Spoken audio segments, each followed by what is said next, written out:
نماز عبادت ہے، فریضہ ہے، مجھے بجا لانا ہے، اور نماز کے ساتھ زکوٰۃ بھی عبادت ہے، فریضہ ہے۔ میری بدبختی ہے کہ میں نماز کو تو فرض سمجھتا ہوں مولوی ہو کر کے، لیکن زکوٰۃ کو میں فرض نہیں سمجھتا۔ میں یہ سمجھتا ہوں کہ نماز اگر میں نے چھوڑ دیے تو پھر میرے ایمان پہ زد پڑے گا اور مجھے جوتے پڑیں گے، لیکن مال مجھے اتنا محبوب ہے کہ مال کے سلسلے میں نہیں، مال کے سلسلے میں نہیں۔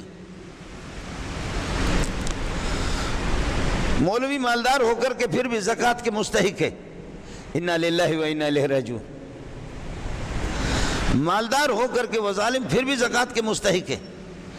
آپ کو کتنے مولوی ملیں گے کہ جو کہ ہم زکوٰۃ کے مستحق نہیں ہیں؟ کتنے جو آپ کو کہیں گے کہ ہم زکوٰۃ کے مستحق نہیں ہیں؟ ہر مولوی زکوٰۃ کے مستحق ہے، انا للہ و انا الیہ راجعون۔ زکوٰۃ کا نصاب آپ کے اس موجودہ حکومت کے یہ بے قیمت فضول قسم کا پیسہ ہے جس کی کوئی قیمت نہیں ہے، 88,000 90,000 نصاب ہے۔